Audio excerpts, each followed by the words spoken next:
ہے دعا تجھ سے بس اتنا بھلا کرنا، ہر ایک سے محشر میری معاف عطا کرنا، وہ وقت قیامت جب ہر اپنا پرایا ہو۔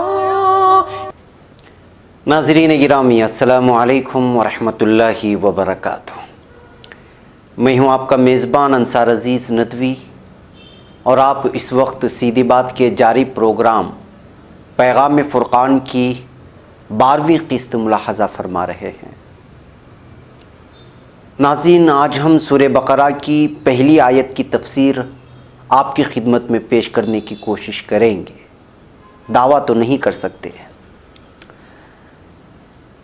پہلی آیت ہے الف لام میم، الف الگ، لام الگ اور میم الگ۔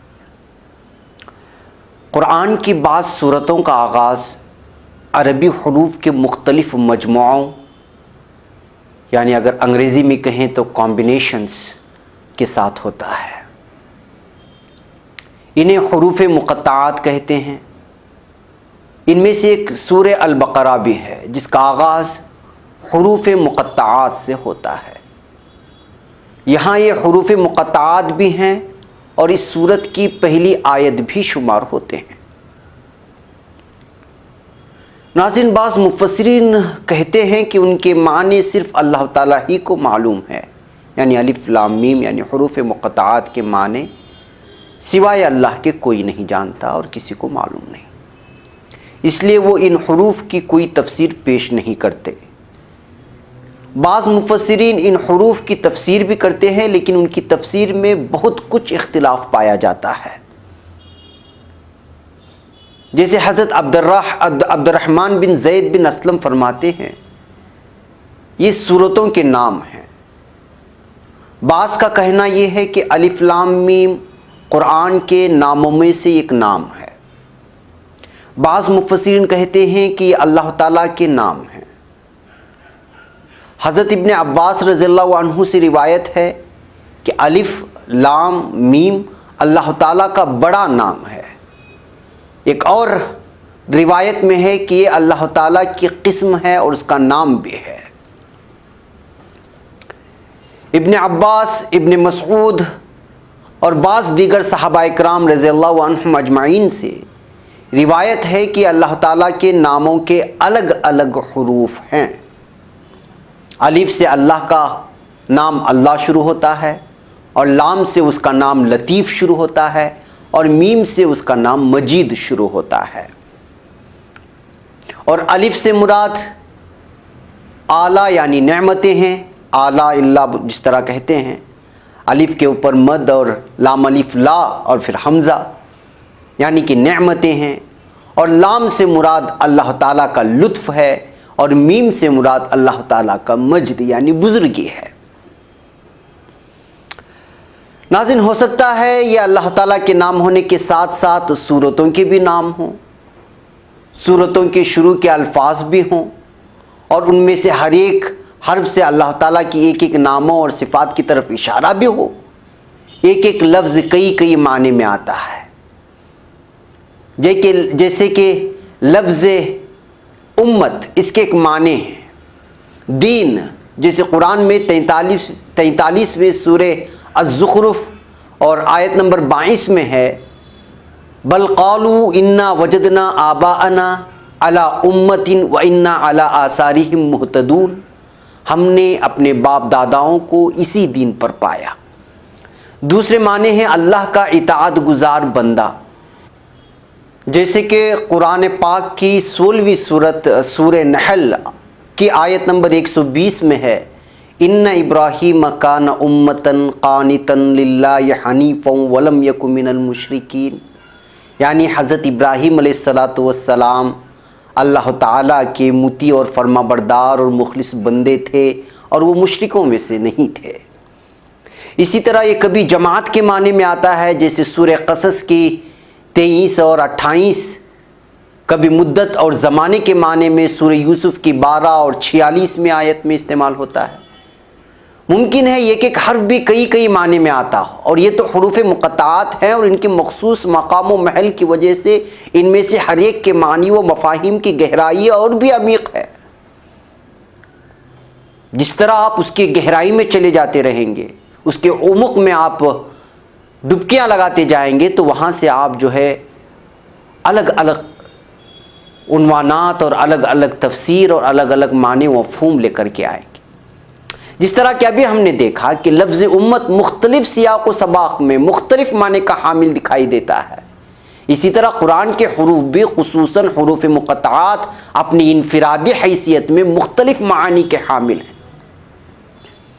بعض عربی دان کہتے ہیں کہ عربی کے حروف جو 28 کی تعداد میں ہیں، ان میں سے چند کا ذکر کر کے باقی کو چھوڑ دیا گیا ہے، لیکن ان کے چھوڑ دیے جانے کا مطلب یہ نہیں کہ یہ بے معنی تھے، بلکہ ان کے بھی بامعنی ہونے کا ثبوت یہ ہے کہ کل تعداد حروف میں سے چند کا استعمال تو کیا گیا ہے، یعنی 28 کے بجائے 14 حروف، جیسے الف، قرآن میں جو الگ الگ حروف استعمال ہوئے ہیں اس میں الف، لام، میم، صاد، را، کاف، ہا، یا، عین، طا، سین، ہا، قاف، نون، ان سب کو اگر ملا لیا جائے تو عبارت بنتی ہے جیسا نص حکیم قاطع لہ سر، کہ استعمال کرنے کا مطلب یہ ہے کہ صرف 14 ہی نہیں، سارے کے سارے 28 الفاظ مراد ہیں۔ اس کو ایک مثال سے سمجھا جا سکتا ہے، جیسے کوئی کہے کہ میرا بیٹا الف با تا سا لکھتا ہے، تو اس کا مطلب ہر کوئی یہی سمجھتا ہے کہ تمام 28 حروف لکھتا ہے، یا پھر کوئی یہ کہتا ہے کہ تجھے تو یہ بھی سی تک نہیں آتا، تو اس کا مطلب یہ ہوتا ہے کہ تجھے انگریزی کے 26 حروف تہجی نہیں آتے، یعنی انگریزی نہیں آتی۔ اس لیے یقینی بات ہے کہ اللہ تعالیٰ کا کلام لغو بیہودہ، بیکار، بے معنی الفاظ سے پاک ہے۔ جو نادان لوگ یہ کہتے ہیں کہ سرے سے حروف مقطعات یا دیگر 14 عربی حروف کے کچھ معنی نہیں ہیں، تو یقیناً وہ بالکل خطا پر ہیں۔ اللہ تعالیٰ جن چیزوں کا بھی قرآن میں تذکرہ کیا ہے وہ اپنے اندر بہت ہی گہرے معنی و مفہوم رکھتے ہیں۔ ظاہر سی بات ہے کہ وہ اگر ہم نہیں جانتے تو اس کا مطلب یہ نہیں کہ وہ بیکار ہیں، ہم لا علم ہیں، لیکن اس کے اپنے معنی و مفہوم ہیں۔ ان کے کچھ نہ کچھ معنی یقینی طور پہ اور واضح طور پہ موجود ہیں۔ بعض مفسرین اس کے اندر گہرائی تک گفتگو کی ہے اور بحث کی ہے۔ بہرکیف ناظرین، اگر نبی اکرم صلی اللہ علیہ وسلم سے اس کے معنی کچھ ثابت ہوں تو وہ معنی ہم ضرور بیان کریں گے یا سمجھیں گے، سمجھنے کی کوشش کریں گے، ورنہ جہاں کہیں حضور اکرم صلی اللہ علیہ وسلم نے کچھ معنی بیان نہیں کیے ہیں ہم بھی نہیں کریں گے، اور ایمان لائیں گے کہ اللہ تعالیٰ کی طرف سے ہے، اور اس میں ہم اپنی عقل نہیں دوڑائیں گے۔ در حقیقت حضور اکرم صلی اللہ علیہ وسلم سے تو اس بارے میں ہمیں کچھ نہیں ملا، اور علماء کا بھی اس میں بے حد اختلاف ہے، اور اگر کسی پر کسی قول کی دلیل کھل جائے تو خیر سمجھیں اور اسے مان لیں، ورنہ بہتر یہی ہے کہ ان حروف کی کلام اللہ ہونے پر ایمان لائیں، اور ہمارا موقف یہی ہو کہ اس کے معنی ضرور ہیں جو اللہ ہی کو معلوم ہے اور ہمیں معلوم نہیں ہے۔ البتہ ان کے لائے جانے کی حکمت حسب فراست و فہم بیان کی جا سکتی ہے۔ ایک حکمت یہ بیان کی گئی ہے کہ ان حروف کے لانے میں قرآن کریم کا ایک معجزہ ہے جو تمام مخلوق کی کتابوں میں ناپید ہیں اور انسانی کلام سے بالکل نرالے نظر آتے ہیں۔ ان حروف کو روزمرہ کے استعمال میں لانا اور زبان زد خاص و عام کر دینا قرآن کریم کا منفرد معجزہ ہی ہے۔ جی ہاں ناظرین، الف لام میم حروف مقطعات کے سلسلے میں جو مختلف تفاسیر میں اور الگ الگ عنوانات سے جو درج بیان کیا ہے، اس کو مختصراً آپ لوگوں کے سامنے ان باتوں کو رکھنے کی کوشش کی ہے۔ ہمیں امید ہے کہ حروف مقطعات کو جو بیان کیا گیا ہے اس کے سلسلے میں آپ کے سامنے بات واضح ہو گئی ہوگی۔ بہرکیف ناظرین، ہم اپنے اگلے پروگرام میں حروف مقطعات کے بارے میں مزید کچھ باتیں عرض کریں گے تاکہ اور باتیں کھل کر کے آپ لوگوں کے سامنے آ سکیں۔